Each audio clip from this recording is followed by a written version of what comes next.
Assalamualaikum, salam sejahtera, salam Malaysia Madani dan salam Sabah Maju Jaya. Tuan-tuan dan puan-puan, selamat datang ke Majlis Digital Sabah Connect tahun 2023. Mohon perhatian tuan-tuan dan puan-puan, majlis akan bermula sebentar sahaja lagi. Oleh itu, para hadirin diminta untuk mengambil tempat duduk. Sila pastikan telefon bimbit anda berada dalam mod senyap agar tidak mengganggu kelancaran majlis. Para hadirin diminta untuk berdiri semasa ketibaan tetamu kehormat diumumkan. Kepada yang berada di perkarangan Dewan, diminta untuk masuk dan duduk di tempat yang disediakan.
Assalamualaikum, salam sejahtera, salam Malaysia Madani dan salam Sabah Maju Jaya. Tuan-tuan dan puan-puan, sekali lagi selamat datang ke Majlis Digital Sabah Connect tahun 2023. Mohon perhatian tuan-tuan dan puan-puan, majlis akan bermula sebentar sahaja lagi. Oleh itu, diminta untuk mengambil tempat duduk. Sila pastikan telefon bimbit anda berada dalam mod senyap agar tidak mengganggu kelancaran majlis. Para hadirin diminta untuk berdiri semasa ketibaan tetamu kehormat diumumkan dan kepada yang berada di perkarangan Dewan diminta untuk masuk dan mengambil tempat duduk di tempat yang disediakan. Terima kasih.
Hadirin sekalian, untuk makluman yang berhormat, Setiausaha Kerajaan Negeri sudah tiba di perkarangan Dewan dan kini sedang melawat reruai pameran.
Hadirin sekalian, mengumumkan ketibaan Yang Berhormat Datuk Seri Panglima, Surveyor Haji Safar bin Untong, Setiausaha Kerajaan Negeri. Terus berikan tepukan yang gemuruh.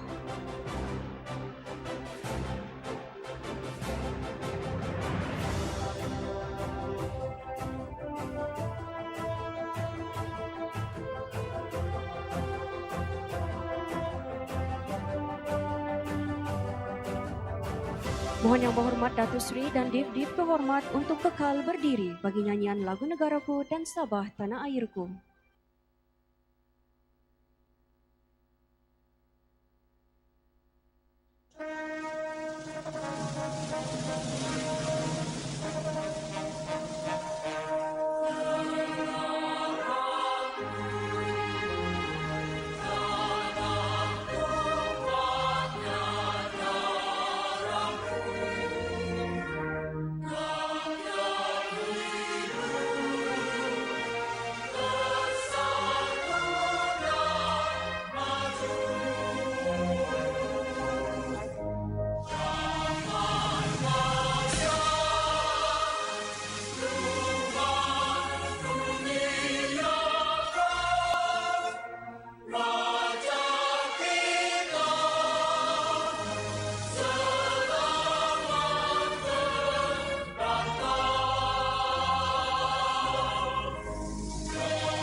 Hadirin dipersilakan duduk.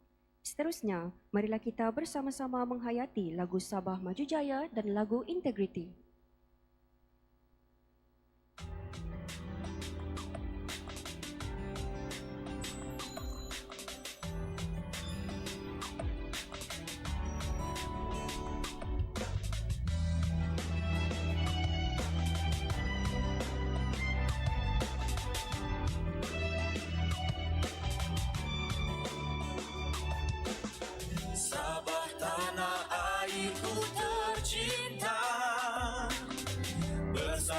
Padu serta merdeka,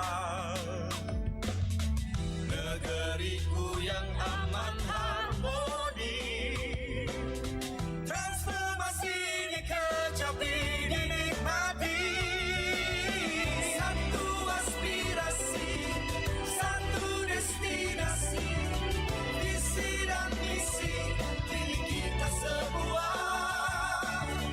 Sabah maju jaya dalam Malaysia, dikenali di seluruh dunia. Sabah maju jaya, gabungan rakyat, meneraju hidup aman bahagia. Generasi Z, mari bangkitlah, kita bersatu menjadi teguh. Negeri Sabah, bumi yang tercinta, tanah tumpah darahku. Ayo kita jadikan negeri kita terus terbilang maju jaya dalam Malaysia dan di seluruh dunia.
jaya.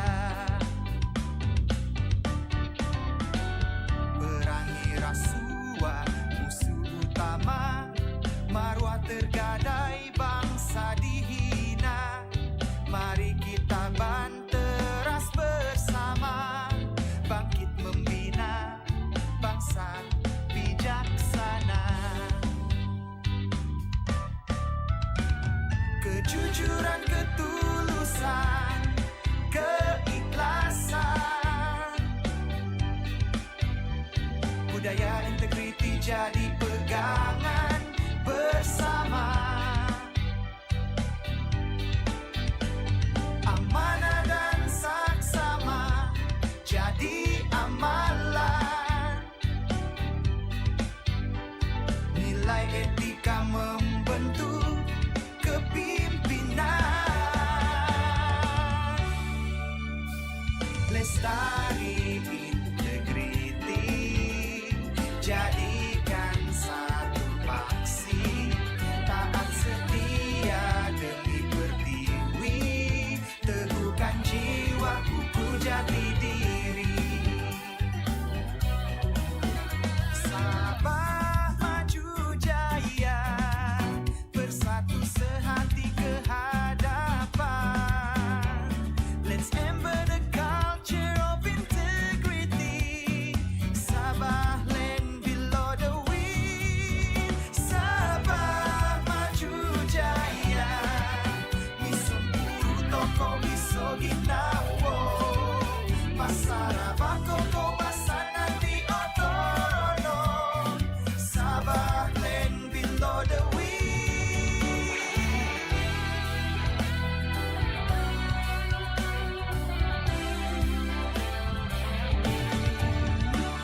Lestari integriti, jadikan satu paksi.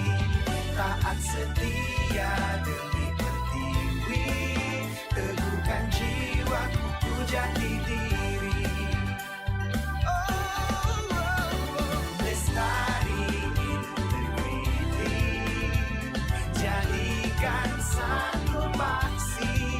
Taat setia demi pertiwi, teguhkan jiwa kuku jati diri.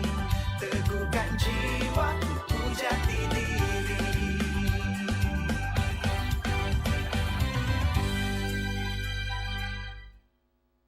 Hadirin yang dimuliakan, bagi memohon rahmat ilahi, marilah kita bersama-sama menadah tangan dan mengaminkan bacaan doa yang akan dilafaz pimpin oleh Al-Fadil Ustaz Awang Juri bin Awang Tahir, Timbalan Pengarah Jabatan Hal Ehwal Agama Islam Negeri Sabah.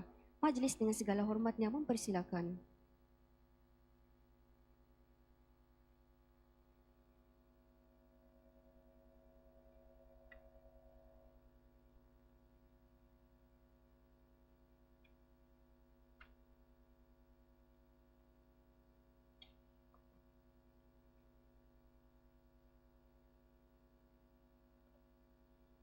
اللهم آمين. أعوذ بالله السميع العليم من الشيطان الرجيم. بسم الله الذي لا يضر مع اسمه شيء في الأرض ولا في السماء وهو السميع العليم. الحمد لله رب العالمين، الصلاة والسلام على أشرف الأنبياء والمرسلين وعلى آله وأصحابه أجمعين. اللهم يا رحمن يا رحيم Ya Malikal Mulk, segala puji dan syukur kehadratmu, Tuhan sekalian alam, di atas keizinanmu jua untuk kami berkumpul dan melaksanakan program Digital Sabah Connect di Sabah yang di pagi yang berbahagia ini. Program yang berimpak tinggi dalam menghasilkan manfaat kesejahteraan masyarakat, bangsa dan negeri yang kami sayangi ini, seiring dalam memperkasakan hala tuju Sabah Maju Jaya. Kami bersyukur kehadratmu ya Allah, kerana mengurniakan kepada kami pemimpin yang amat komited dalam menempatkan pendigitalan di peringkat seluruh jabatan dan organisasi di negeri Sabah. Kami mohon jua ya Allah, naungi pemimpin kami dengan maghfirah kasih sayang, khususnya buat yang berhormat Seri Panglima Seri Haji Safar bin Untong, Setiausaha Kerajaan Negeri Sabah, serta seluruh staf pimpinan negeri dan persekutuan serta yang hadir. Catatlah segala amal pekerjaan dan usaha kami sebagai amalan kebajikan yang mendapat ganjaran di sisimu. Rabbana atina fid dunya hasanah wa fil akhirati hasanah wa qina adzaban nar. Wa sallallahu ala sayyidina Muhammad wa ala alihi wa ashabihi ajma'in. Walhamdulillahi rabbil alamin. Taqabbalallahu minkum.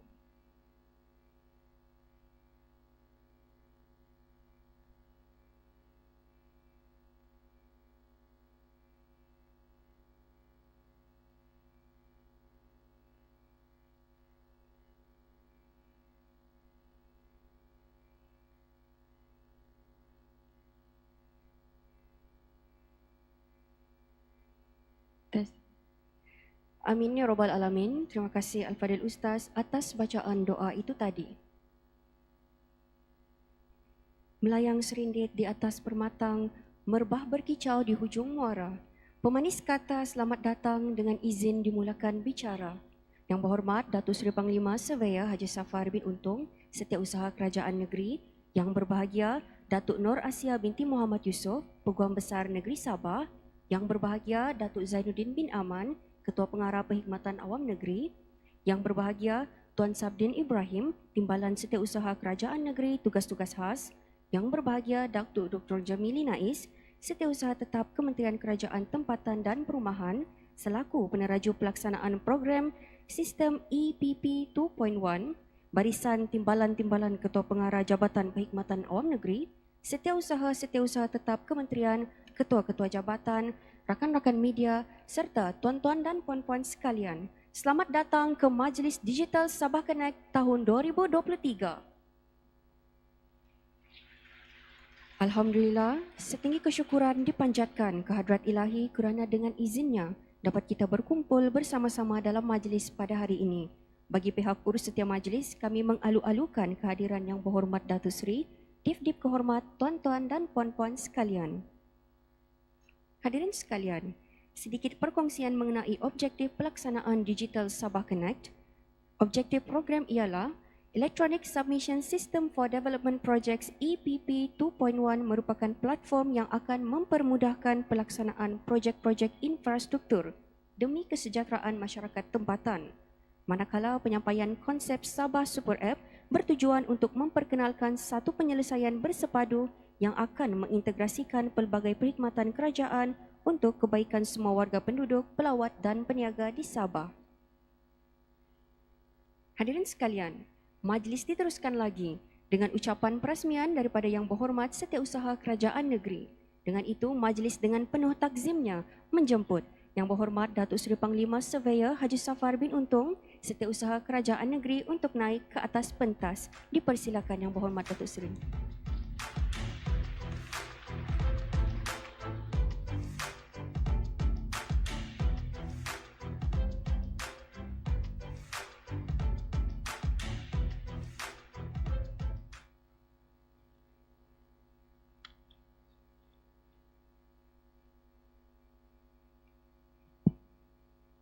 Assalamualaikum warahmatullahi wabarakatuh. Salam sejahtera, salam Malaysia Madani, salam Sabah Maju Jaya. Yang berbahagia Datuk Nur Asia binti Muhammad Yusof, Peguam Besar Negeri Sabah. Yang berbahagia Datuk Zainuddin bin Aman, Ketua Pengarah Perkhidmatan Awam Negeri Sabah.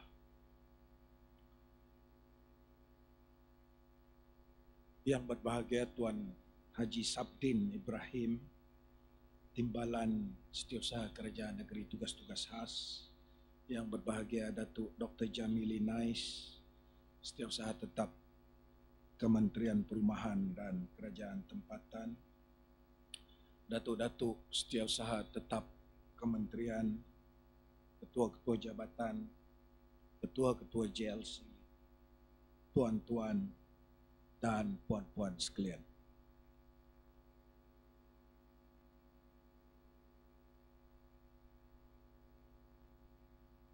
Pertama sekali kita di pihak Kerajaan Negeri, kita perlu redefine the way we serve the public. Yang pertama kita perlu wujudkan a citizen-centric system. Yang kedua, kita perlu menjadikan ataupun transform data as a service. Dan yang ketiga, barulah kita menjawat awam pentadbir negeri boleh membuat keputusan berdasarkan data yang tepat ataupun data-driven decision.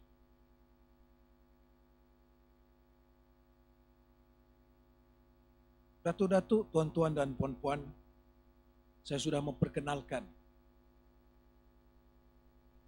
the concept of 5 A's. Kerajaan haruslah accessible by anyone at any time, anyway, by any mobile device. Kita tidak lagi bekerja berdasarkan waktu pejabat. Kita boleh bekerja tanpa limitation of time zone. Saya menghadiri mesyuarat masa saya bercuti baru-baru ini di London jam 2:30 pagi. Asal mesyuarat di sini jam 9. Dan saya cuma bermesyuarat melalui handphone secara online.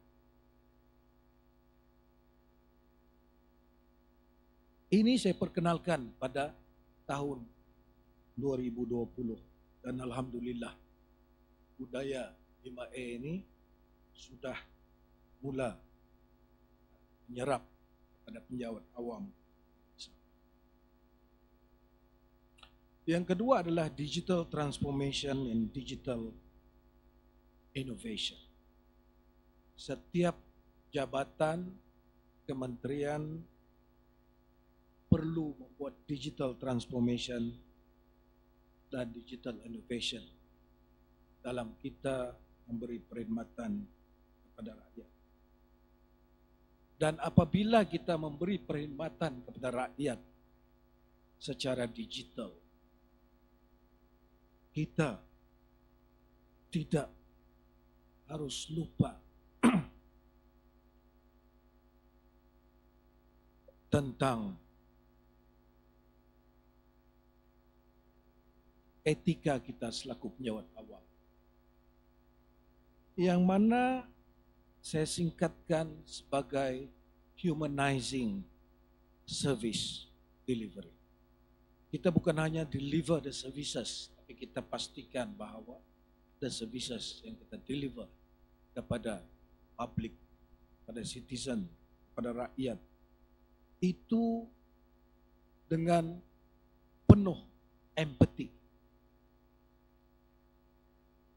dan dengan penuh kebertanggungjawaban. Apa masalah kita di penjawat awam? Masalah kita adalah data silos. Bukan hanya berlaku di Sabah, dia berlaku di seluruh negara. Masing-masing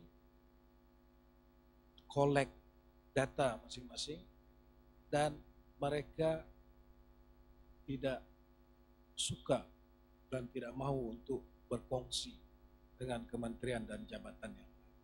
Data silos.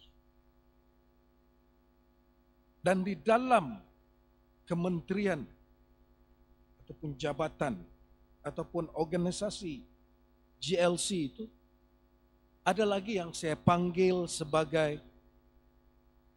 silo mentality ataupun silo thinking. Boleh Google apa maksudnya. Jadi ini adalah bahagian-bahagian di dalam jabatan itu yang mempunyai sistem aplikasi. Mereka tidak ingin berkongsi dengan bahagian-bahagian lain ataupun jabatan-jabatan lain di dalam kementerian yang sama, disebabkan mereka ingin menjadi champion seorang ataupun jabatan mereka sahaja yang ingin menjadi champion di dalam itu. Ini adalah silos mentality ataupun silos thinking yang banyak berlaku di mana-mana organisasi, bukan sahaja organisasi kerajaan. Jadi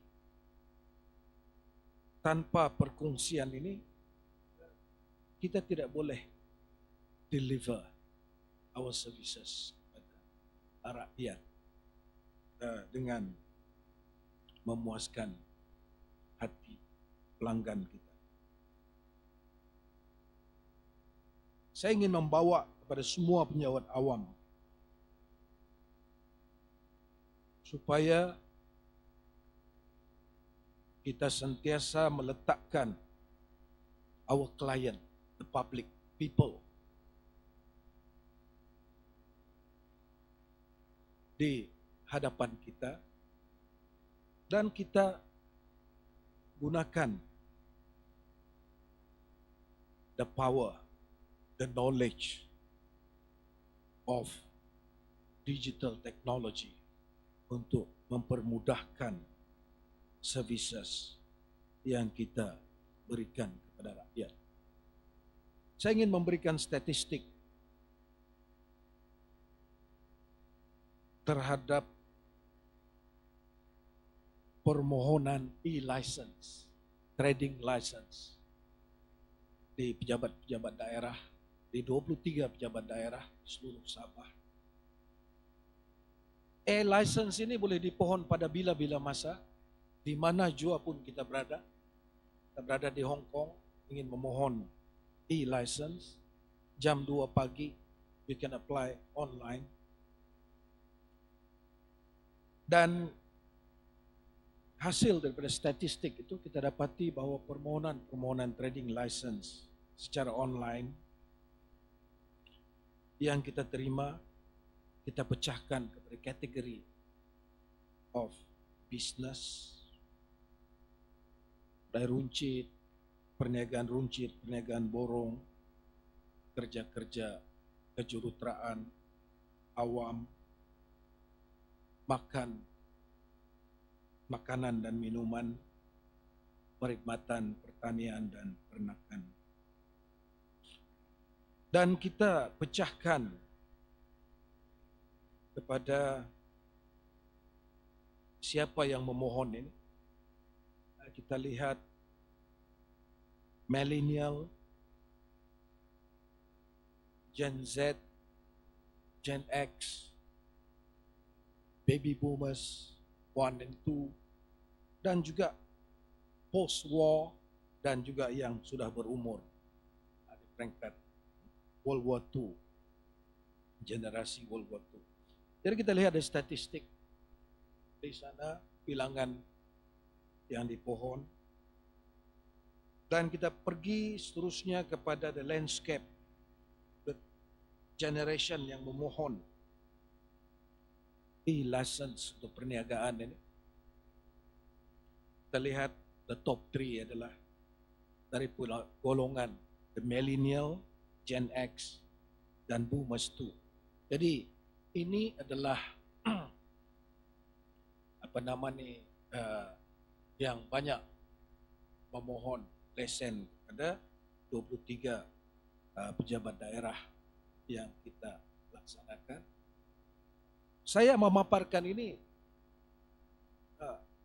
untuk membolehkan kita membuat analisa terhadap the subject matter is only application for trading license. But when we collect all the data, we can analyze that data dan supaya kita boleh faham mana fokus yang patut kita berikan. Maksudnya orang yang lahir pada tahun 1981 hingga 1996 adalah golongan yang terbanyak yang melibatkan 44% daripada trading license yang kita keluarkan di seluruh negeri Sabah.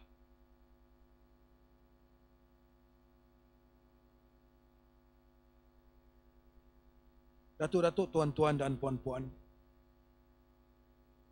saya telah memperkenalkan electronic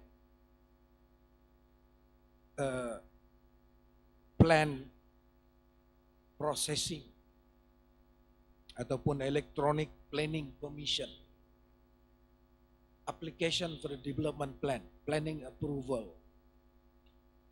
Version 2.0 dimulakan pada tahun 2020,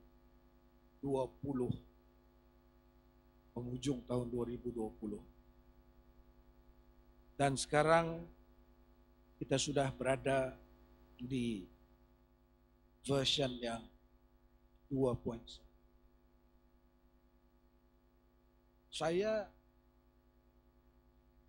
tidak percaya bahawa masih ada orang yang menyediakan plan secara hand drawing. Sudah tidak ada. Semuanya disediakan dalam bentuk digital menggunakan komputer. Dan mereka print plan itu 16 salinan dihantar ke local authority ataupun pejabat majelis daerah ataupun majelis perbandaran. From digital, you print out 16 copies, submit. Dan diedarkan kepada semua jabatan-jabatan to get the technical comment on the plan. Dan dalam masa yang sama, pejabat-pejabat majelis daerah ambil plan tersebut dan scan to convert into a digital form. Ini yang berlaku di hampir seluruh negara. So, tahun 2020, saya kata, if the plan prepared in the digital form, kenapa tidak submit in the digital form? So, inilah yang berlaku dan menjadi impian saya supaya the consultant boleh menghantar the digital plan kepada the authority. Dalam case yang sekarang, the APP ini dimanage oleh Jabatan Perancang Bandar dan Wilayah. You submit and then let the authority check the plan.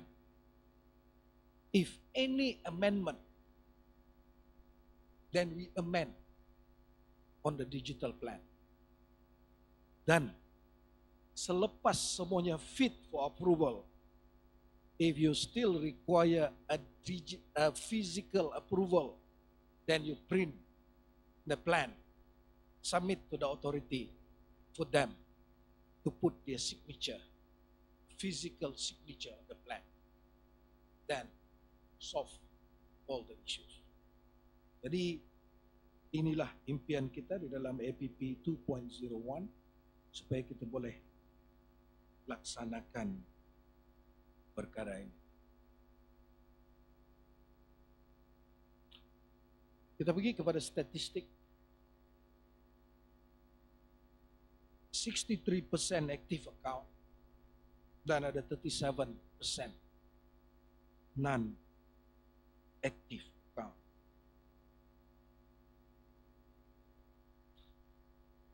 2 bagi tahun 2022 dan 2023,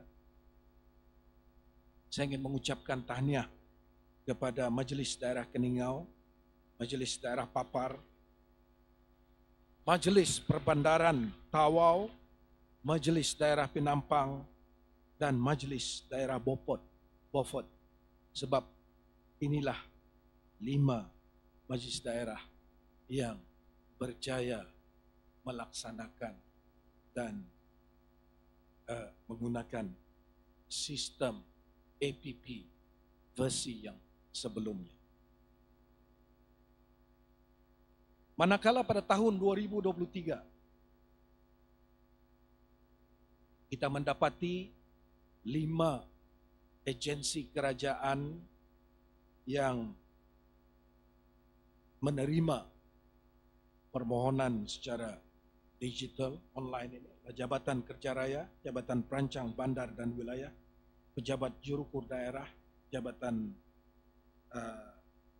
Perancang Bandar dan Wilayah Pantai Barat, dan Jabatan Perlindungan Alam Sekitar. Jadi mereka menerima permohonan ini dan memberi ulasan terhadap plan-plan tersebut secara digital dan secara online. Next. Sejak daripada dahulu, kerajaan menyediakan a physical marketplace.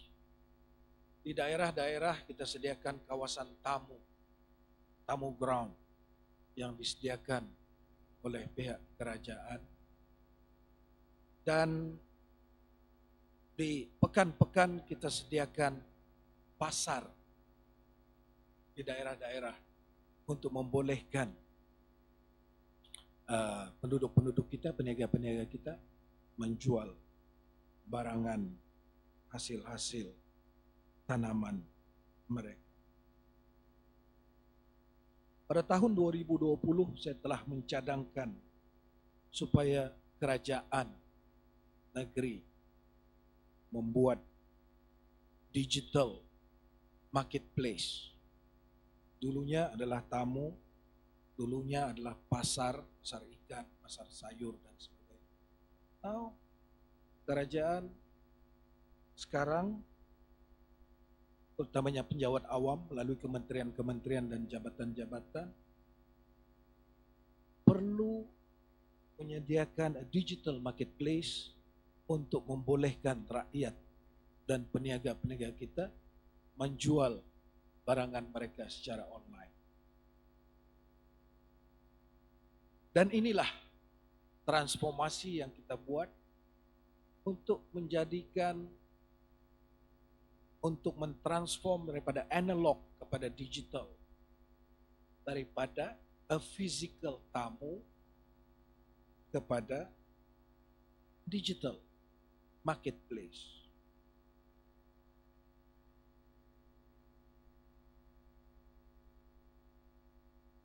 Maka dengan itu wujudlah yang kita namakan sebagai Sabah Tamu. Sabah Tamu merupakan digital platform yang membolehkan semua penduduk, semua peniaga untuk menjual barangan mereka secara online. Ini adalah merupakan platform untuk business to citizen.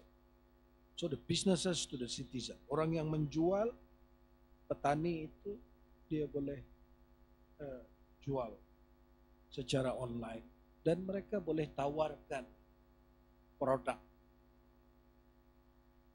yang belum ada untuk dijual. Contohnya saya tanam cili pada bulan ini dan saya akan jual pada bulan Oktober. Saya boleh pasarkan di Sabah Tamu bahwa by Oktober siapa mau beli cili. Saya baru tanam, orang sudah book dan beli awal. Jadi ini adalah platform yang membolehkan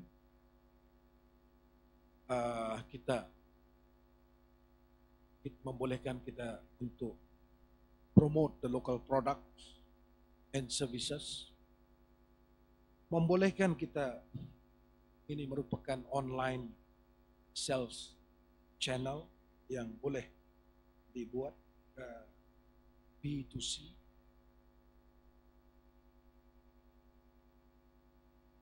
Dan memang masih banyak services yang perlu ditambah di dalam Sabah Tamu. Sebab Sabah Tamu ini merupakan satu platform, merupakan satu digital marketplace yang diuruskan oleh Kerajaan Negeri. Kita bukan membeli dan menjual. Kita tidak membuat trading. Kita cuma menyediakan pasar. Yang berjual adalah orang penjual di pasar itu dan pembeli yang datang ke pasar. That's the concept. That's the analog concept. Yang kita buat ini, kita cuma sediakan the platform untuk mereka. Jadi di situ nanti kita mengharapkan the services yang terlibat dalam Sabah Tamu itu, sama ada e-hailing, rider yang mau menghantar barangan itu daripada penjual kepada pembeli, mereka boleh kita boleh integratekan di dalam sistem tersebut. Dan kita juga menyediakan satu platform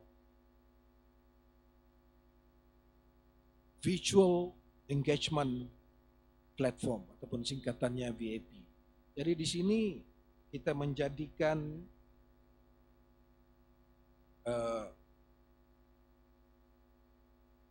Sabah Tamu itu merupakan satu meeting room to connect orang daripada luar dan berbincang tentang produk dan interest mereka di dalam platform tersebut secara online. So itu adalah singkatan yang mereka boleh wujudkan virtual booth. Kalau kita lihat di luar di sana, it's a physical booth. Mereka boleh buat virtual booth. Mereka boleh melakukan business matching di dalam platform kita. Dan di situ kita akan menyediakan a digital directory. Digital directory ini bukan kita collect, tapi mereka register di dalam sistem kita. Kita susun menjadi digital directory. Dan mereka boleh showcase produk mereka di dalam platform. Dan mereka boleh laksanakan event, webinar dan sebagainya melalui platform. Sekali lagi saya ingin menyatakan bahawa the government services dimanapun negara kita ini masih in silos. Niat dan hasrat kita di penjawat awam Negeri Sabah,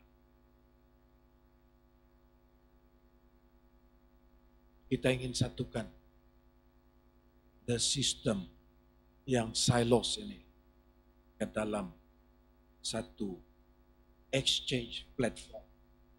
Dan the exchange platform ini nanti kita akan namakan sebagai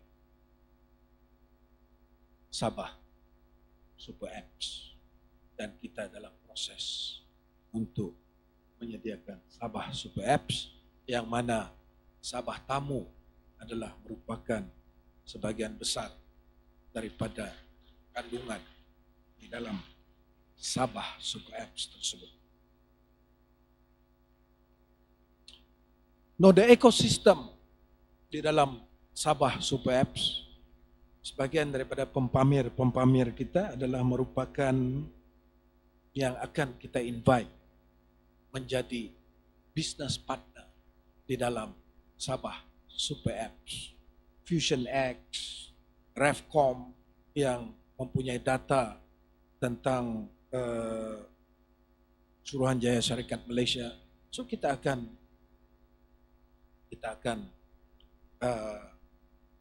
satukan dan kita akan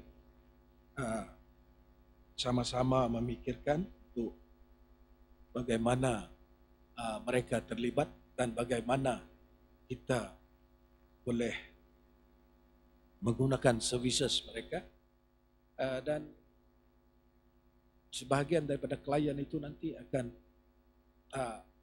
menggunakan perkhidmatan mereka melalui Sabah Super Apps.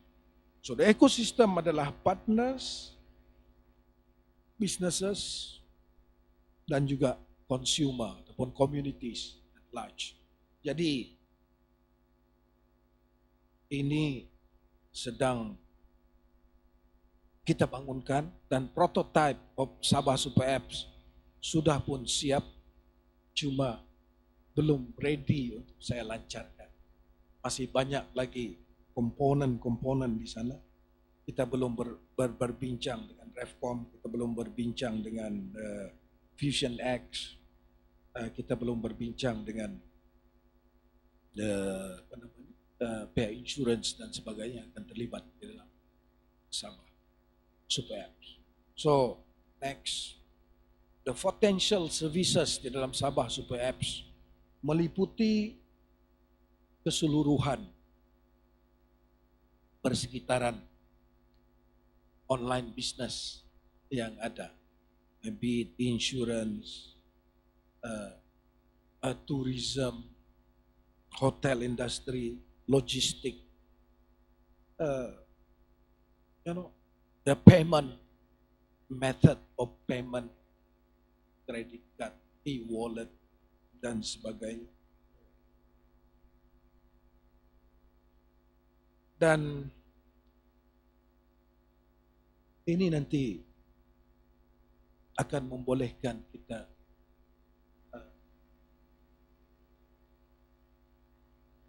bersama-sama dengan the existing system yang bersetuju untuk participate bersama-sama di dalam Super Apps kita. Next. So, Datuk-datuk, tuan-tuan dan puan-puan, Sabah tamu yang tadi asalnya adalah to transform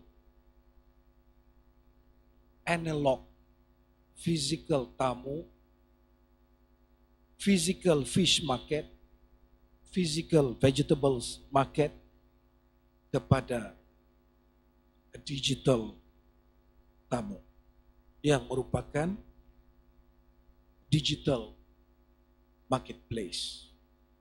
Jadi Sabah tamu tidak sudah boleh dibahagikan kepada daerah-daerah. Dia satu.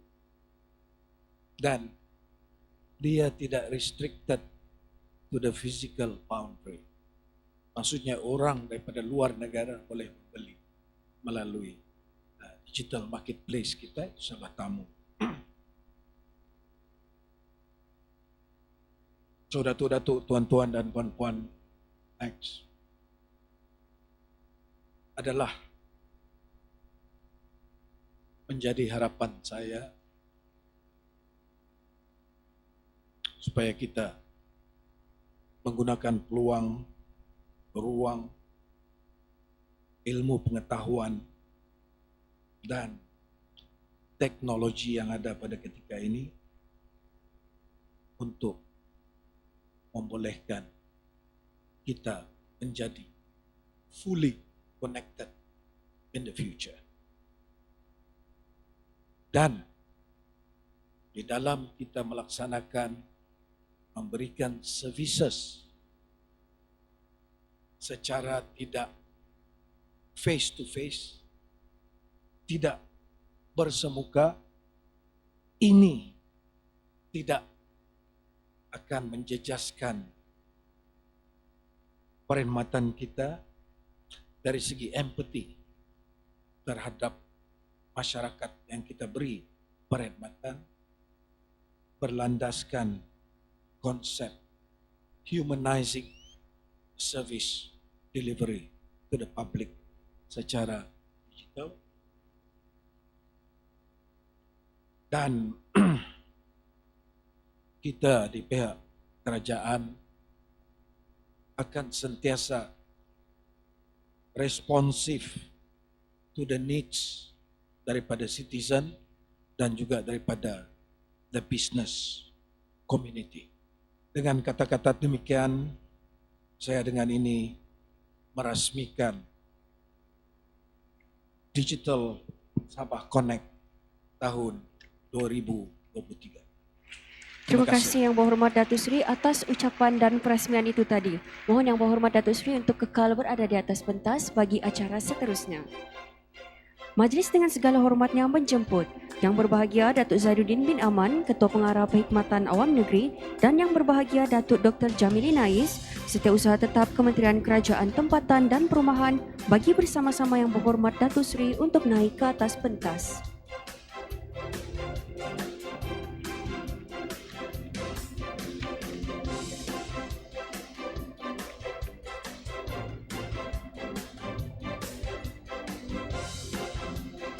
Tuan-tuan dan puan-puan, kita alihkan tumpuan ke arah pentas bagi menyaksikan gimik perasmian dan tayangan montaj. Untuk makluman Yang Berhormat Datuk Seri perlu meletakkan telapak tangan di peranti tap tersebut bagi mengaktifkan gimik perasmian. Dengan kiraan 3, 2, 1.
Demikianlah gimik perasmian bagi majlis yang penuh berbahagia ini. Mohon Yang Berhormat Datuk Seri dan Div-Div Kehormat untuk kekal berada di atas pentas. Hadirin sekalian, majlis diteruskan lagi dengan penyampaian sijil penghargaan kepada Agensi Teknikal Sistem EPP 2.1. Penerima pertama ialah Jabatan Tanah dan Ukur.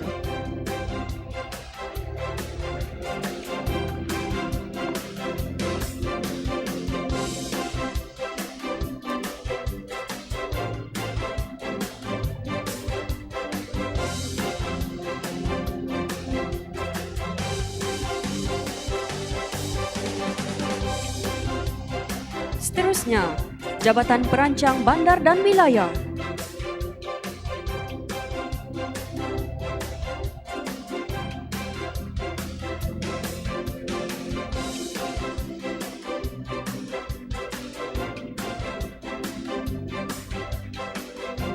Seterusnya, Jabatan Perlindungan Alam Sekitar.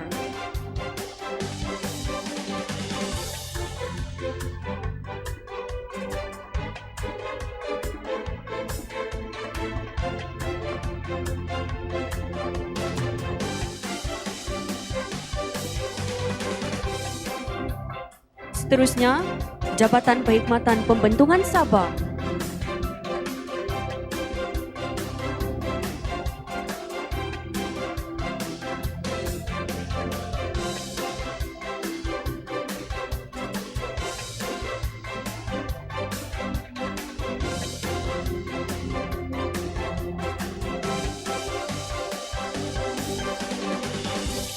Seterusnya, Jabatan Mineral dan Geosains Malaysia Cawangan Sabah.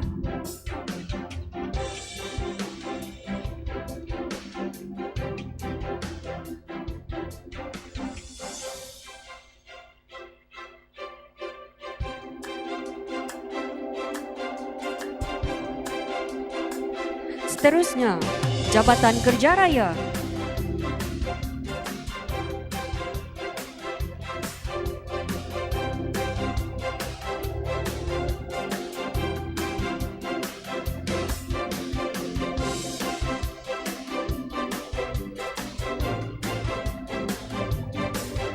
Seterusnya, Jabatan Air.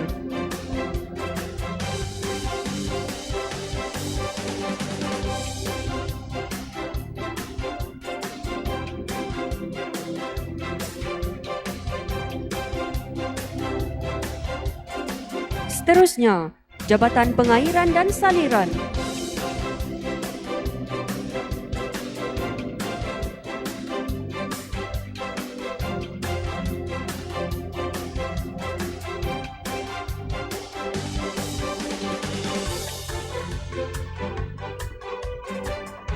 Seterusnya, Sabah Electricity Sdn Bhd.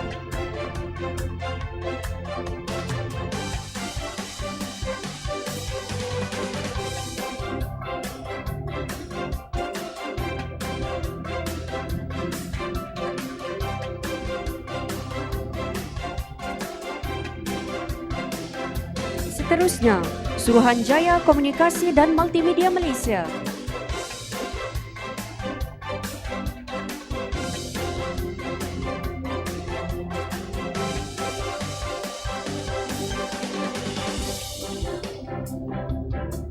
Seterusnya, Pihak Berkuasa Penerbangan Awam Malaysia CAAF.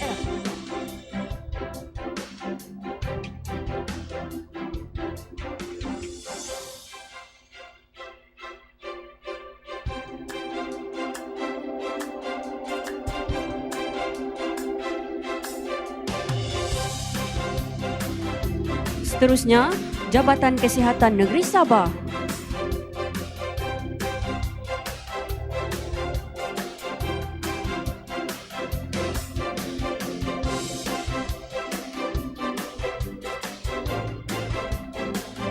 Seterusnya, Jabatan Perhutanan Sabah.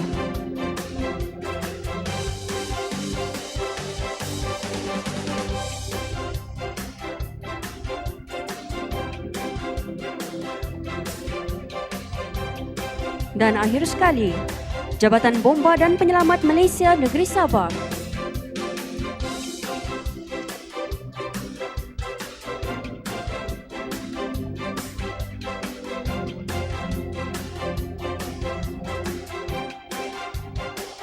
Demikianlah tadi penyampaian sijil penghargaan kepada 14 agensi teknikal yang terlibat. Mohon Yang Berhormat Datuk Seri dan Div-Div Kehormat untuk kekal berada di atas pentas bagi sesi fotografi bersama dengan semua penerima.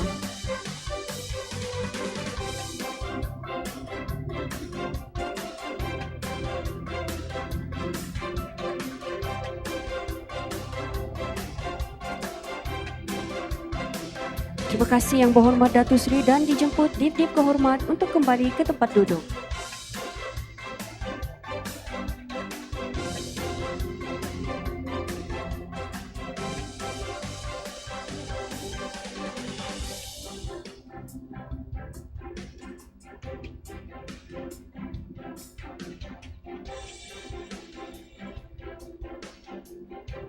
Majlis diteruskan lagi dengan sesi fotografi.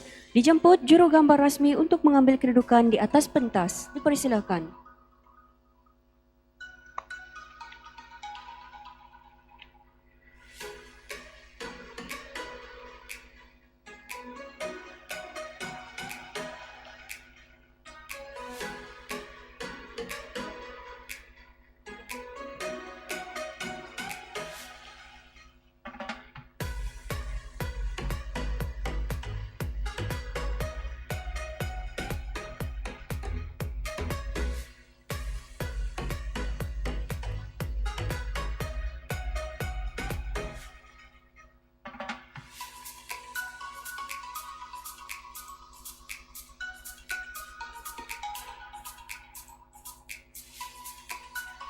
Terbang sukawan si burung merbuk, batang selasih di Tanjung Dara.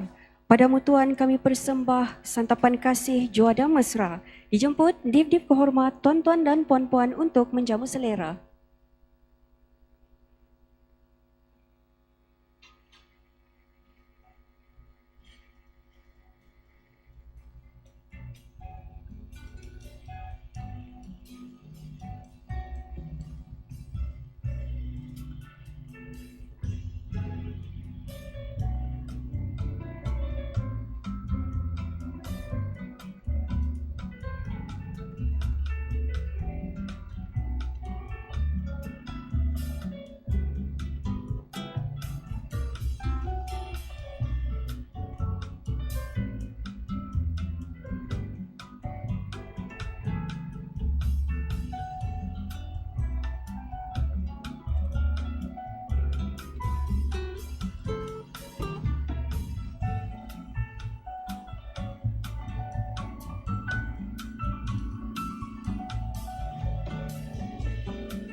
Tuan-tuan dan puan-puan, setinggi-tinggi penghargaan diucapkan kepada Yang Berhormat Datuk Seri atas kesudian meluangkan masa menghadiri majlis pada hari ini. Dengan itu, mengumumkan Yang Berhormat Setiausaha Kerajaan Negeri pergi meninggalkan majlis.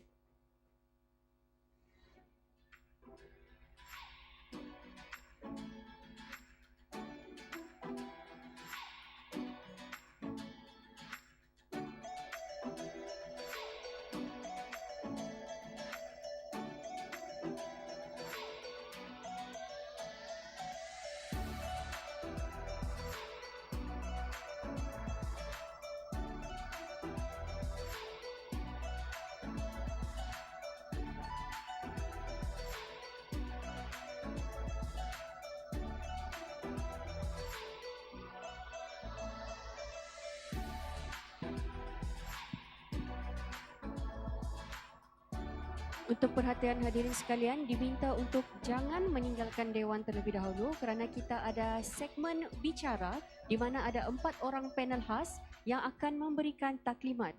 Sesi seterusnya akan bermula pada jam 11.30 pagi. Sesi seterusnya akan bermula pada jam 11.30 pagi. Terima kasih.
Baik, hadirin sekalian, tanpa melengahkan masa, majlis kita teruskan lagi dengan sesi taklimat dari 4 orang panel khas.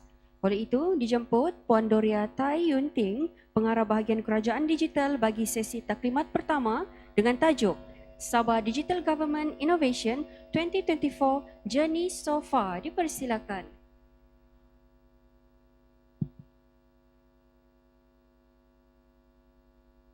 Good afternoon, selamat petang, salam sejahtera, salam Malaysia Madani dan salam Sabah Maju Jaya.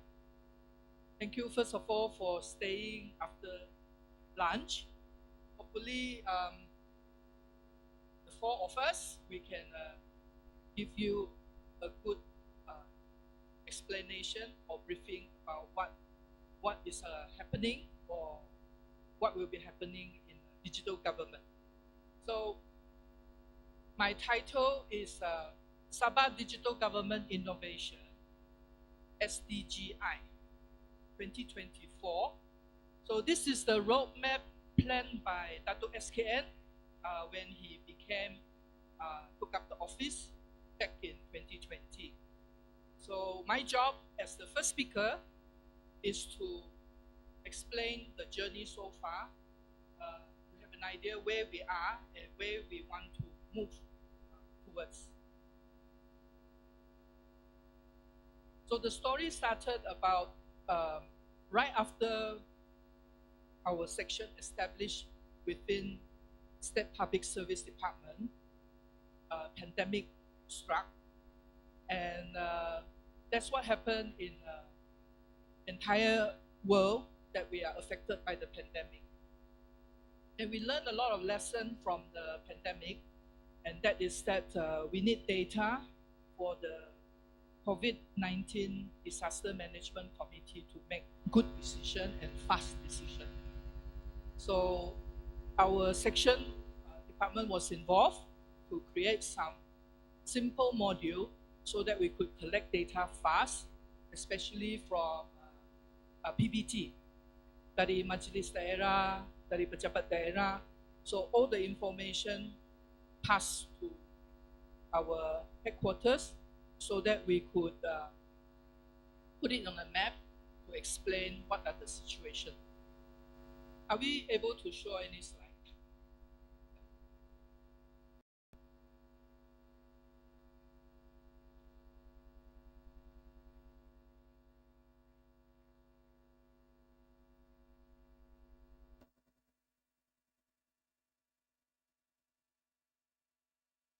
Okay, next. Next one also. So the lesson learned from COVID-19 pandemic is that data does not need to be highly detailed, but we need them live as much as possible. And also we are interested to save lives and not about making money or monetizing. So that's the time we realized that we need more information. Next one. So these are the supermarket. Maybe some of you knew, and I knew some of you use this little check on our website. Every morning, there will be people going to supermarket statewide to check what is lacking or what is not available. Toilet roll, eggs, and all that. So they will enter into their handphone what is lacking in certain supermarket. The system will compile it and auto display showing where are the area shortages. So next one. So we could compare from wave 1 to wave 3 how the eggs, from enough until it's not sufficient. Okay, next slide. By wave 3, you can also see that there's no more panic buying reported. So it was, but then by that time, the eggs is facing shortage. So this is based on feedback from our on-the-ground people who go and check the supermarket. Next one. So the 5-year strategy plan cover from digital automation to transformation and also digital innovation. Next. As mentioned just now, the 5A, and then our data is to be scalable and innovating for economic growth, and also be a public service center of excellence. If you Google or try to learn more about digital government, you realize that having an exchange platform is very important. Estonia has X-Road. Singapore has its own digital exchange platform, and therefore there is a need, especially what Datuk SKN has mentioned about data silos. So we need a data exchange platform for G2G and also with business. Next one. It is our plan to have 3 hubs to know our people. It's a called People Hub, so we know our citizen, Business Hub to know our economy, and also Job Hub to know our location. And our exchange platform is with the name DEEP, stand for Sabah Digital Integration and Interchange Platform. We allow G2G, B2G, and C2G data exchange. So this was the beginning of Sabah Tamu back in 2020. Datuk SKN drew this concept. At that time, he said he wants something like this, a platform where different sectors can come together for buying and selling, exactly like our normal town. So that was the concept of the business hub. Next. So this is a diagram that I used just now as well for transforming weekly tamu into 24/7 online tamu. So the focus given are tourism, agriculture, and manufacturing. Currently, for BizHub developed under our project, we have 4 things that is offered to our business sector. Number 1 is the information page about doing business in Sabah. And second one, as mentioned, was the BEP, Virtual Engagement Platform, for allowing B2B matching, so that you could state what services you provide and what services you need. The platform will match you with other companies, consultants that they're able to work with you or need your service. Third one is the ECG, assessment for environment, social, and governance. And the last one being Sabah Tamu, which we are introducing today together with BEP. So for e-license, as mentioned, 23 of our district officers are using this now. So here are the live data that we grabbed actually this morning, 8 o'clock. So these are the total new cases trading license for the whole year. So each of the bubble, you can see now the biggest one is the yellow, is the Penampang. You could see the biggest license district are Penampang, Keningau, Lahadatu. Okay, so these are the districts where the DO and ADO have to really keep a track on number of cases that they receive.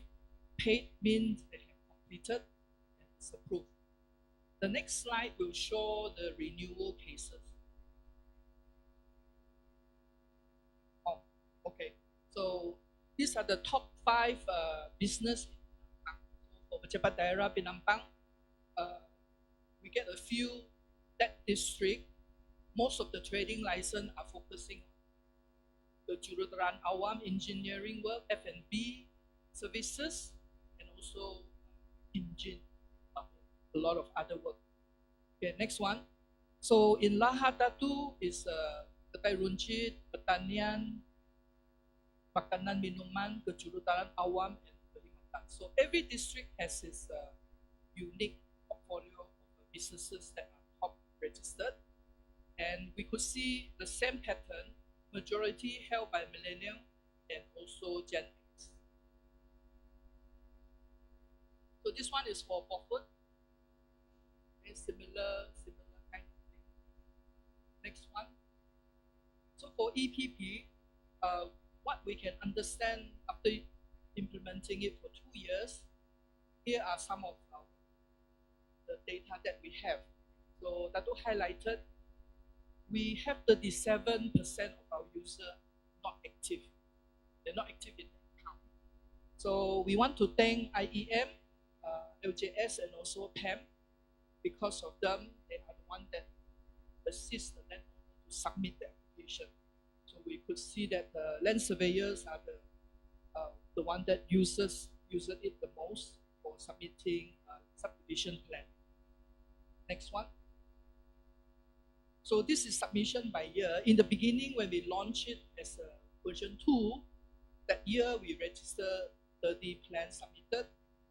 2022 last year, 280, and then this year up till now is 168. So looking at the 3 association of engineer, surveyor, and architect, these are the cases they have submitted so far. Okay, next one. So these are the by the association, how active they are in the system. Okay, next. So basically, to conclude that, what we have learned is that data strategy or data governance is important, and we realized about the data silos.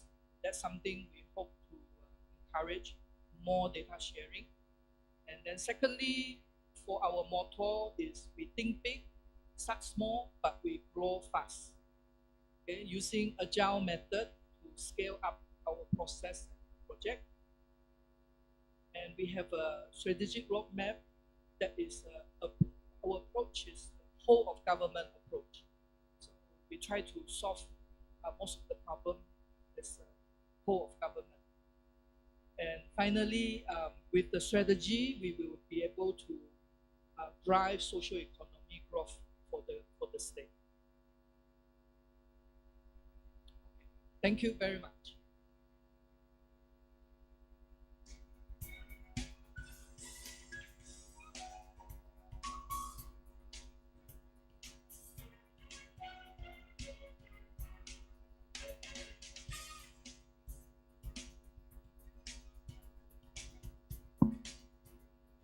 Terima kasih Puan Doriatai atas perkongsian itu tadi. Seterusnya, majlis kita teruskan dengan sesi taklimat yang kedua, iaitu Super Apps, AI and the Future, Connecting Possibilities yang akan disampaikan oleh Mr. Jacob Isaac, Managing Director of FusionX. Dipersilakan.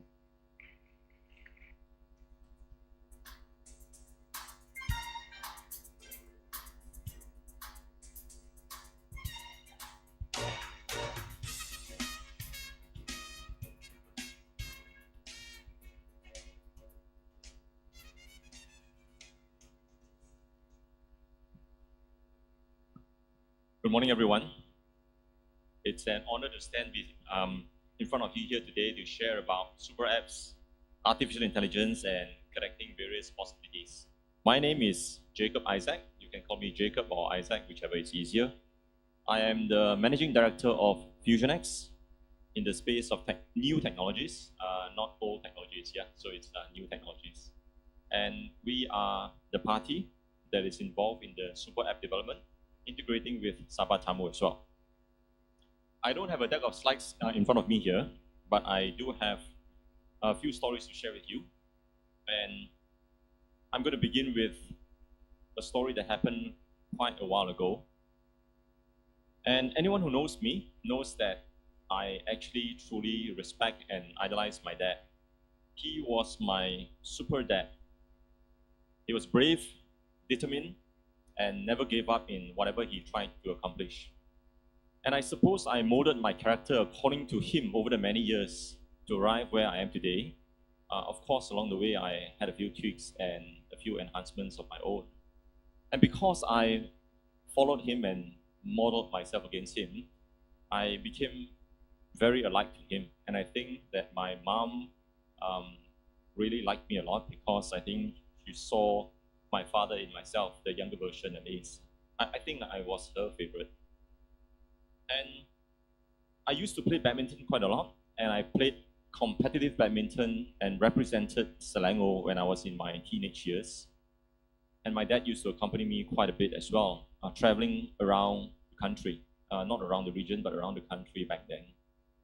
And Sabah is very special to me, very unique in my heart, because it was the first time I boarded an airplane representing Selangor to play in Sabah in competitive badminton at a state level. So it's the first time I got my first airline ticket and I flew over to Sabah, very excited. Really enjoyed the time we bonded together, the amazing food, and everything that's beautiful about Sabah in my short stay. Now, these memories that we shared in Sabah are priceless. They are irreplaceable memories and bubbles that are so beautiful. Fast forward to where I am today, after many years, I'm so proud to be standing here again in Sabah, this time not on the stage of badminton players and badminton champions, but still on a stage with champions like yourself, leaders of various organizations, ministries, private and public sector. So proud to be sharing this moment and to be working on various digital initiatives like the Super App and integrating with Sabah Tamu as well. Each and every one of you, my team, your teams, are Borneo champions looking to accomplish something that is wonderful, not just in the country, in the region, but on the global stage. So this is beyond just Malaysia. Something that we believe will bring value to not just the SMEs, the industry players, to the government, but also the people of Sabah. Now, how is Sabah unique? We feel that Sabah is one of a kind because it is very diverse in terms of cultural diversity, traditions, and various vocations. From dense jungles to bustling cities and towns, this is a place that you will never get bored, whether you're on business or for leisure or for lifestyle. The Super App gives us this opportunity to localize and to customize and to personalize for every individual, whether you are a tourist, you're a small and medium enterprise, or you're in the government sector looking to digitalize the government and digitalize the nation and its economy. This is the right place to be. It's also connected with internet growing very popular and spreading across Sabah widely. It puts us in pole position to launch an app that is multi-connected. At the same point of time, as just now Datuk Seri shared as well, there is a growing youth. Unlike many other countries that are aging, Sabah still has a lot of youth, and these are people who are click-friendly, they are touch-friendly, and they want to use devices all the time for various transactions, from hotels to food and beverage to all sorts of different transactions. So the time is right now where we have the right technology, the right people, the right mindset, as led by various leaders you've seen today. I think we are in a very fortunate stage because technology is matured and we have that in abundance as well with various industry players like ourselves.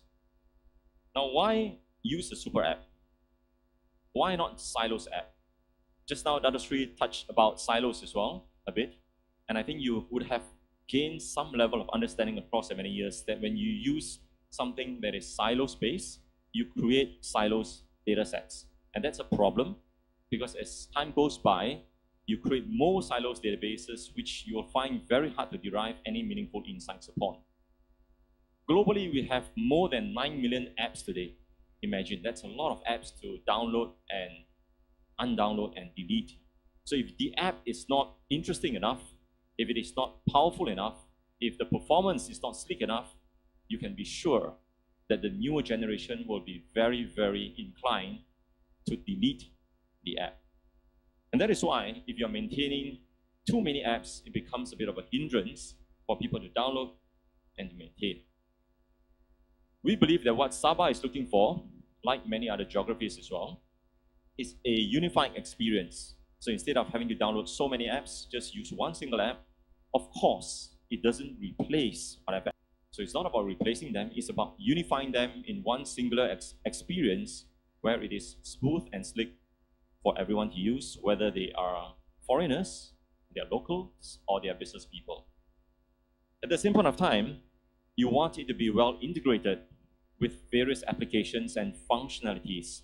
And that's why we took the liberty and to work together very closely with your leaders from various ministries and industry players as well, to ensure that Sabah Tamu is well integrated. And this will just get better and better as time goes by, combining tactical and strategic solutions, of course. Last but not least, it's important to have local customization, and that can be done very well in one singular app and personalized for every individual according to the Sabah flavor. Now, people speak about digitalization.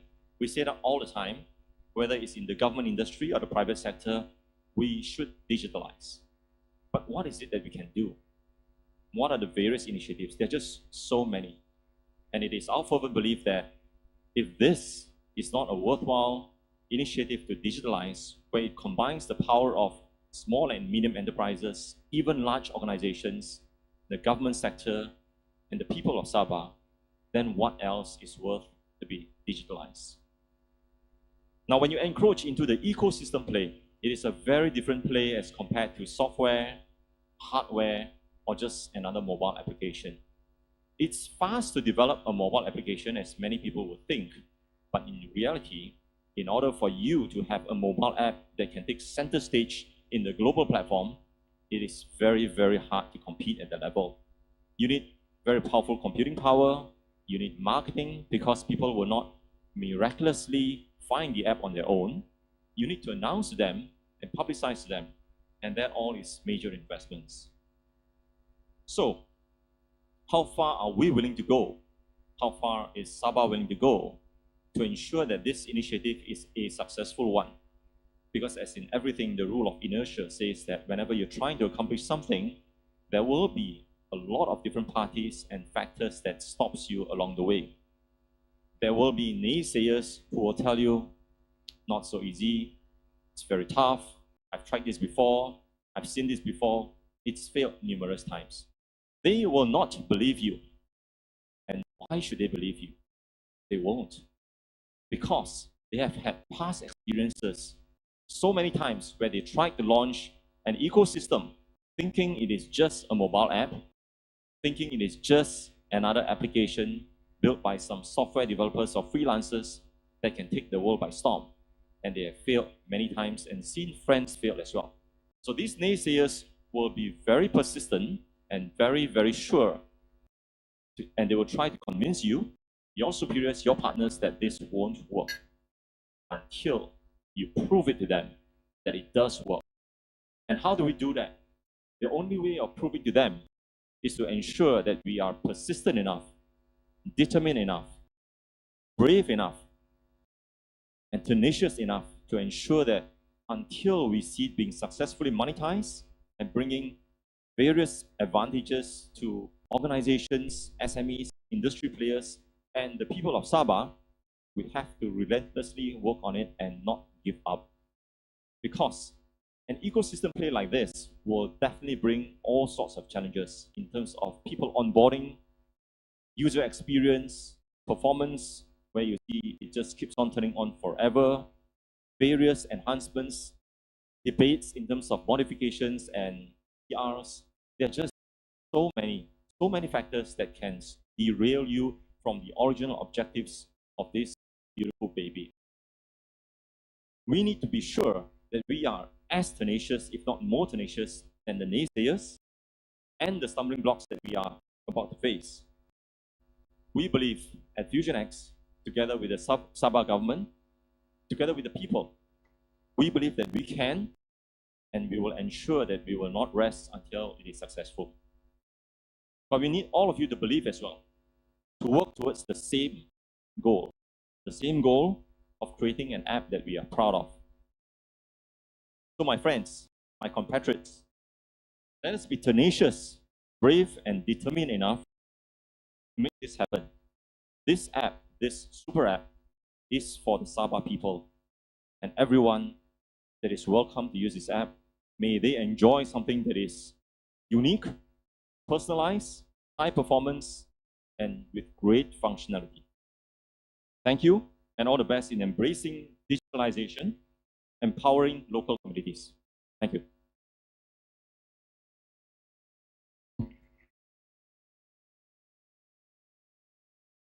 Terima kasih Mr. Jacob Isaac atas perkongsian itu tadi.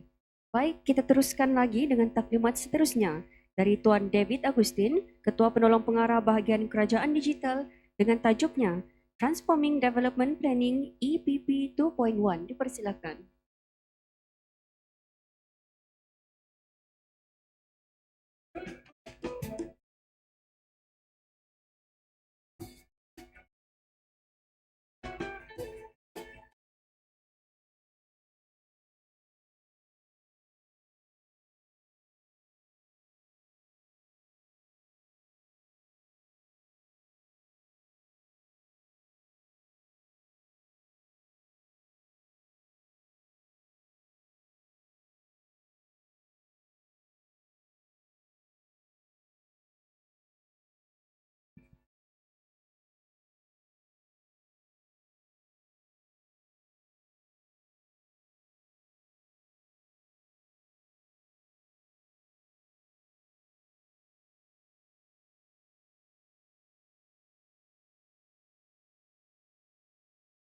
Thank you for being here today. Yang masih belum balik selepas makan kan. Okay, my name is David Augustine. I'm the Chief Director from the Division Sabah at Public Services Department. Today I'll be presenting Transforming Development Planning EPP 2.1, which is the Electronic Planning Permission System version 2.1. Okay, EPP, Planning Permission System, is a government initiative designed to streamline and enhance development plan approval process in the state of Sabah. It aims to improve efficiency and transparency in the handling development proposal. Such initiative can help promote responsible and sustainable development state.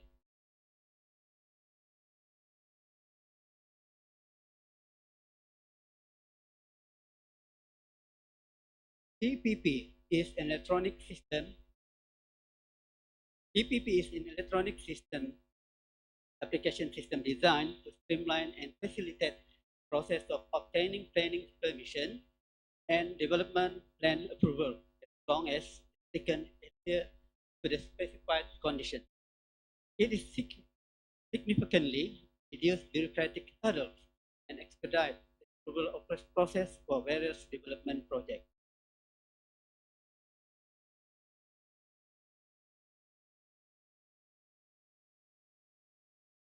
Using the EPP system offers several compelling reasons. One, transparency. EPP systems are designed to be transparent, making it easier for applicants to understand the approval process, requirements, and conditions. It also allows stakeholders and public to access information related to development projects, fostering trust and openness. Number two, accountability. EPP can enhance accountability by providing a digital trail of the entire planning permission and development approval processes. This can help track decision, timeline, and the individual, thus promoting transparency. Three, convenience. EPP streamlines the application process using paperwork and manual process. This convenience saves time and effort for both applicant and government authorities, making it a more efficient and user-friendly option for obtaining plan permission approval.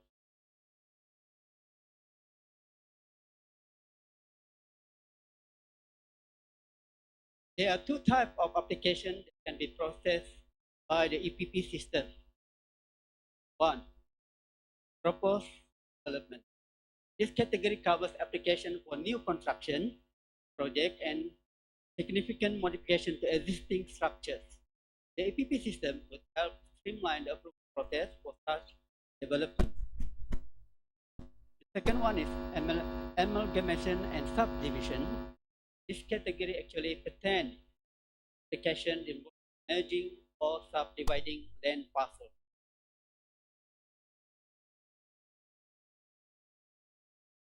There are various local authorities involved, depending on the area and specific project. These local authorities include Dewan Bandaraya Kota Kinabalu, Majlis Perbandaran Sandakan, Majlis Perbandaran Tawau, Lembaga Bandaran Kudat, and all 22 Majlis Daerah.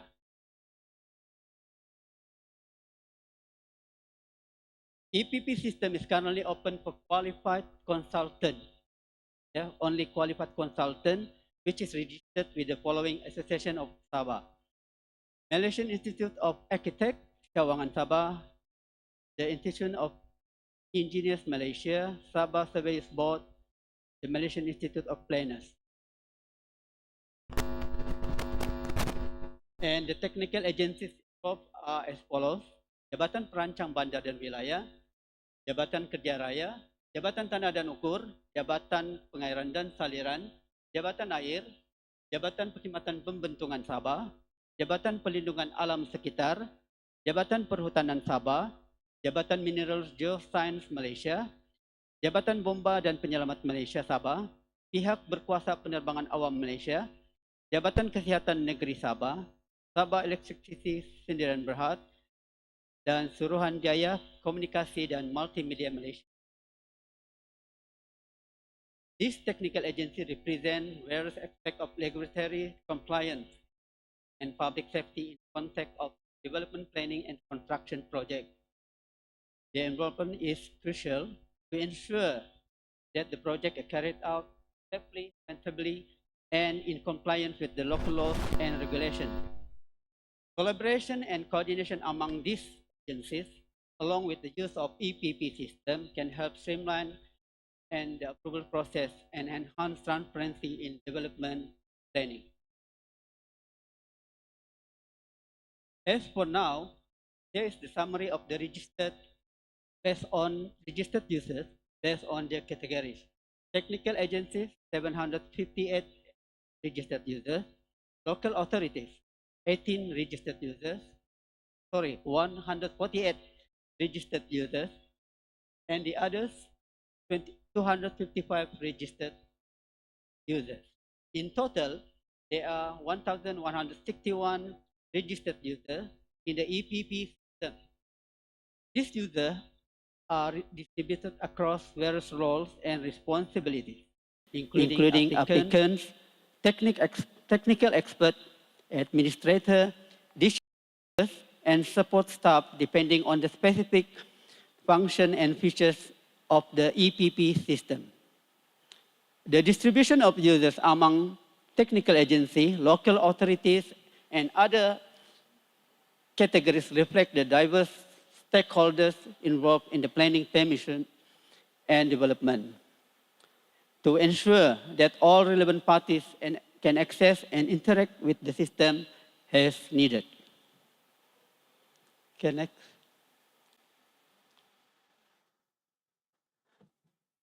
Okay, this is the main page for the EPP planning permission. For the new user, we have to click the Daftar Sekarang. But Daftar Sekarang, if you don't have any account yet, and for the first time, after you get the code from the email, you have to click sini, login kali pertama, then only you can be the user of the system EPP. Okay, next. Okay, the process flow of the EPP, Electronic Planning Permission System, depends on the specific requirement and features of the system. However, here is the simplified process flow that outlines the stage and step involved. To obtain planning, permission, and development plans approval. This simplified process flow provides a general overview on how An EPP system can facilitate the planning, permission, and development plan approval process. We have user registration, application submission, application review, review and assessment, decision and approval, notification and update, document management, reporting data analysis, system administration, user support, and archiving and record management.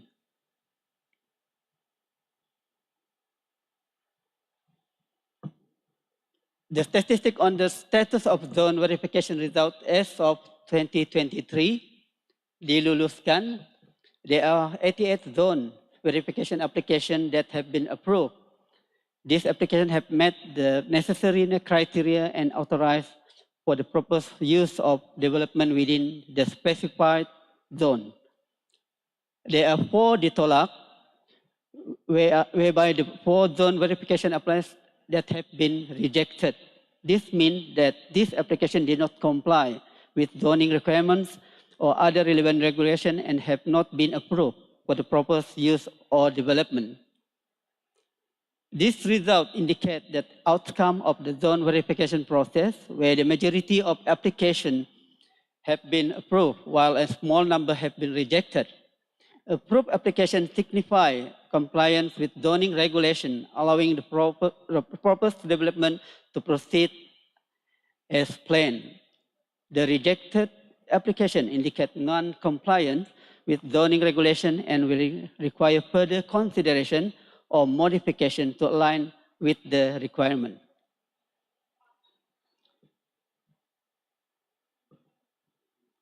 For zone verification application statistic, total number of applications telah diterima, 46 applications have been received through the EPP system, whereby the application in persediaan status, there are 30 applications that are currently in preparation status. These applications are in the process of being prepared or maybe is still in draft. Application in telah disemak status, there are 4 applications that have been marked telah disemak. This status indicates that changes and updates have been made to this application. Application in diterima status, a total number of 12 applications have been marked as diterima. This status indicates that these applications have been processed or accepted by the relevant authorities. Next, okay. Development plan application statistic, total application received 482. This figure represents a total number of development plan applications that have been received by the relevant department or organization up to September 2023. This application could be from various sources such as individual, business, or agency depending on the context. Telah dibawa ke mesyuarat, there are 15 applications that have been progressed to the stage of being reviewed and or discussed in the formal meeting. This typically suggests that these applications have met certain initial criteria and are considered for further evaluation and decision making. There are 90 in the persediaan status. Application in the preparation or persediaan stage indicate that they are currently being prepared or assembled by applicant or staff. This phase often involves gathering necessary documents, completing form or fulfilling requisites before the application can be officially submitted. So in the persediaan, they have not yet something like that. They not have submitted for further action. Meanwhile, permohonan diterima, there are 150 permohonan diterima. These applications are actively being processed and reviewed by the relevant authorities. They have moved beyond the preparation stage and are now under consideration by the relevant authorities or department. And this stage might include document verification, compliance checks, and other assessment. Permohonan telah disemak. There are 40 permohonan telah disemak or checked and have undergone some level of verification and initial review. This could involve to ensure that the application meets minimum requirement or standard for further evaluation and for further evaluation.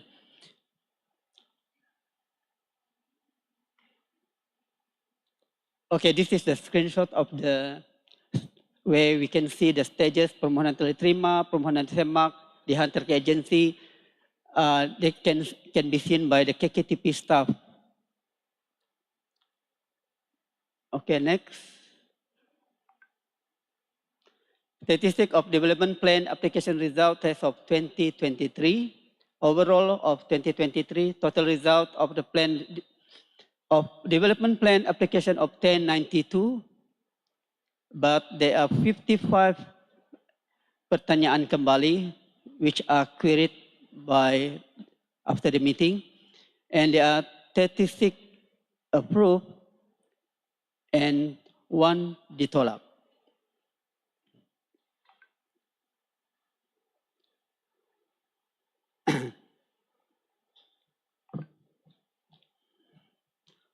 Okay, in conclusion, the electronic permission system represents a transformative leap forward in how we manage permission and approval within our organization. Today, we have explored the powerful features and benefits of this innovative system and its ability to streamline our workflow processes. The APP system is more than just a technological upgrade. It's a catalyst for positive change. It empowers us to make data-driven decisions, enhance transparency, and drive productivity. It's a tool that will help us achieve our organizational goal faster and with greater accuracy. This may present challenges, but I am confident that together we can overcome them and reap the reward of a more efficient and effective permission management process. Let's embrace the exciting opportunity as we embark on the transformative journey together. With that, I end my presentation. Thank you.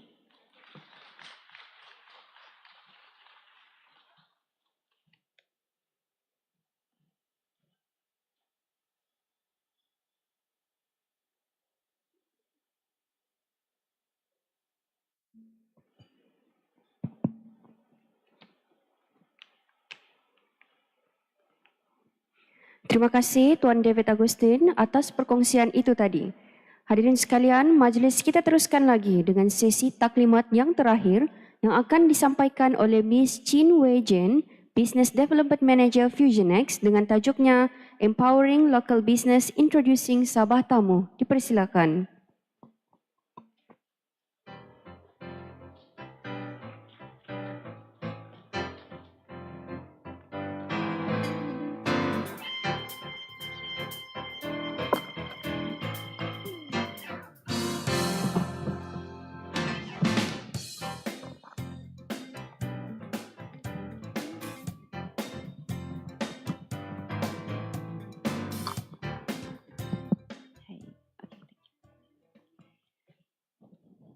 Datuk, Datin, ladies and gentlemen, a very good afternoon to each and every one of you. My name is Chin Wei Jin. I am the Business Development Manager of FusionX Group, as we are the official technology partner of Digital Connect Sabah. So today, with our team, FusionX, we would like to welcome all of you here to the future, as it has finally arrived. So let's introduce to you the Sabah Super App. It is a one-stop platform that is built for all of you beloved Sabahans, visitors, tourists, government sectors, businesses, and many more. With just a few clicks on your phone, you're able to browse, discover, buy, sell, and widen your horizons within Sabah.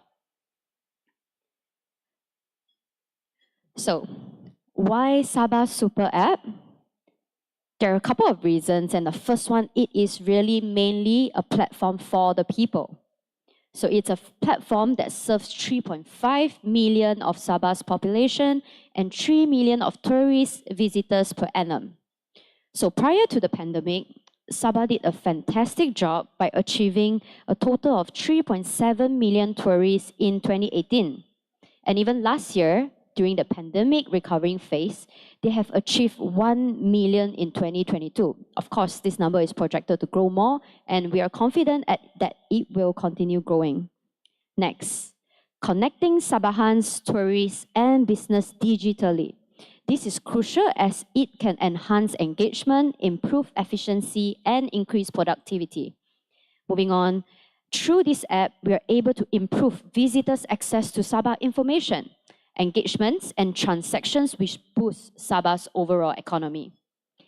Next, by improving business efficiencies via this super app, we are able to attract more investments and transactions, leading to the increase of job opportunities as well as higher GDP growth. Okay. So if you have a look at this slide, there's a couple of functions within an app that we can offer. However, I would like to share with you one example of another state in Malaysia, Penang. So in Penang, if you were to browse for food and drinks, or you want to browse for travel, leisure, or even pay a parking ticket, all of this require like about 50 different apps in total. Okay, that's definitely a huge hassle from the user point of view, because we would definitely hate to download and delete and download and delete just to, make a simple payment, for instance.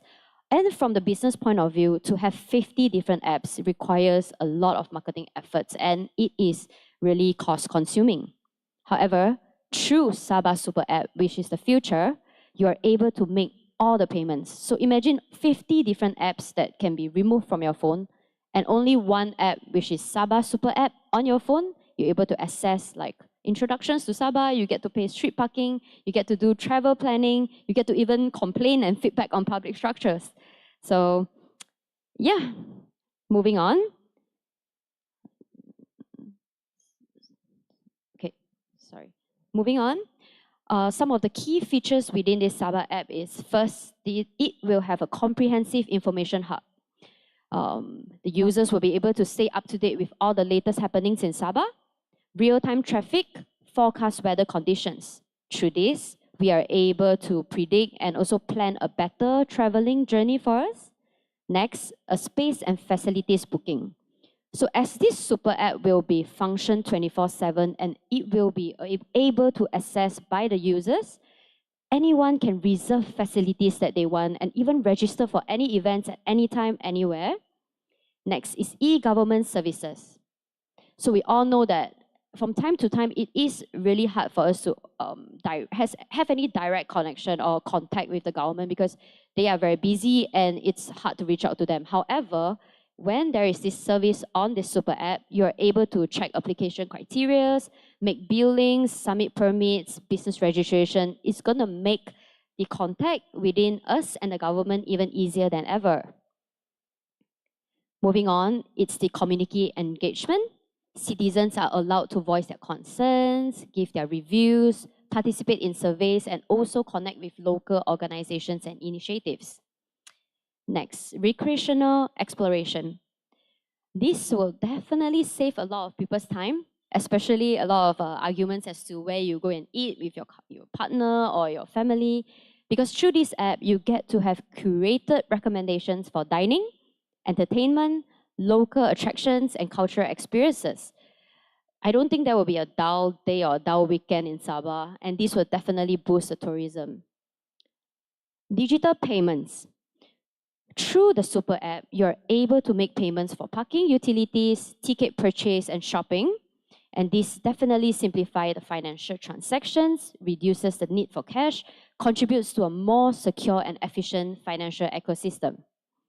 And last but not least, through super apps like this, there will definitely be empowered by big data and data analytics, which enables organizations to identify the right demand of products, services, strengths, and capabilities.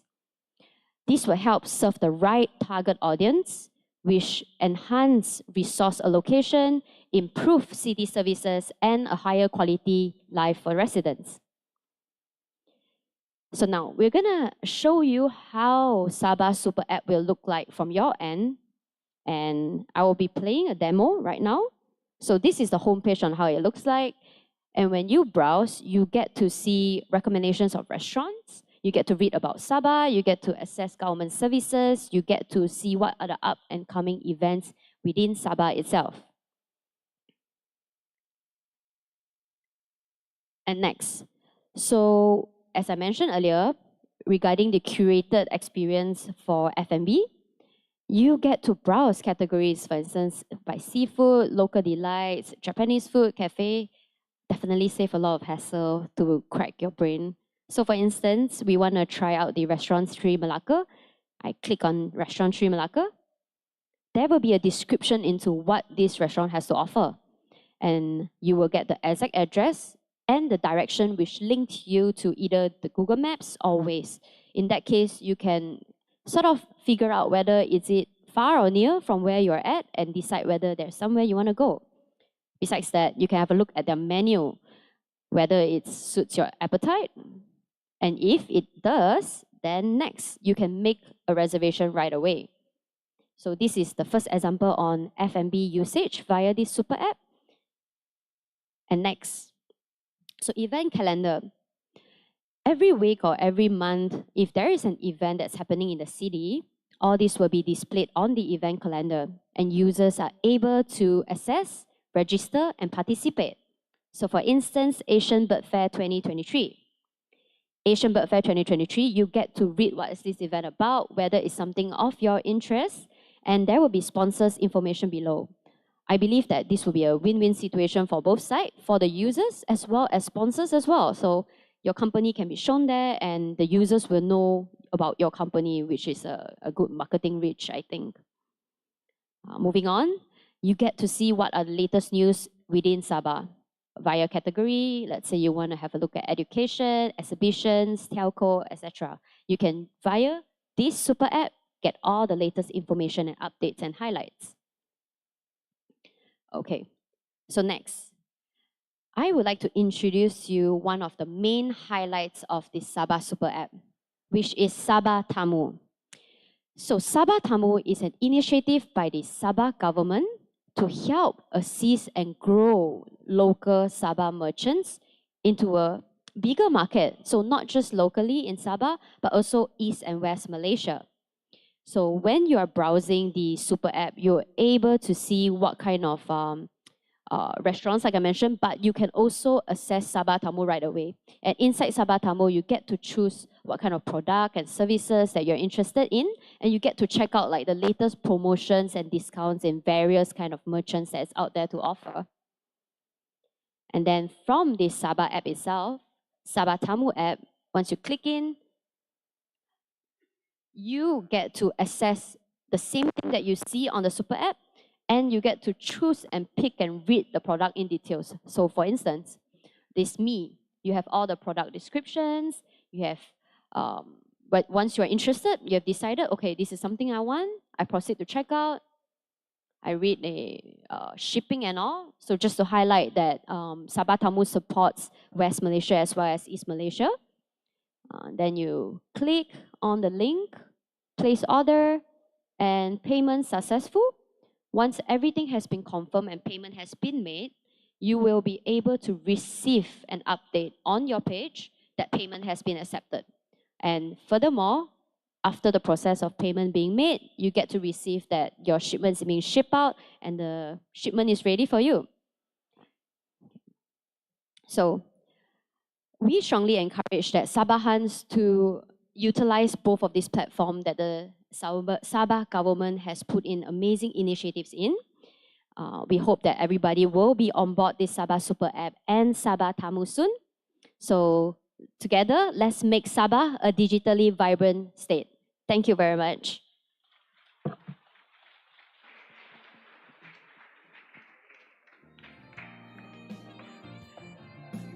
Terima kasih Miss Chin Wei Jen atas perkongsian itu tadi. Hadirin sekalian, majlis kita akan melabuhkan tirai. Inilah yang dikatakan umpama belayar telah sampai ke pelabuhan.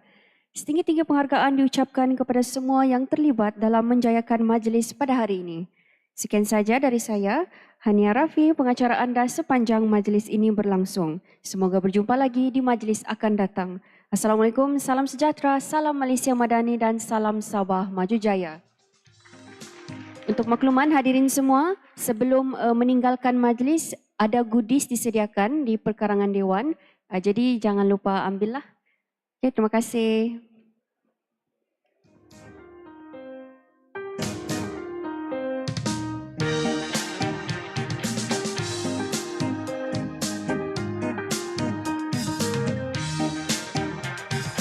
Bila sampai di kota Kinabalu, Sabah, jalan-jalan di bandar sampai ke daerah.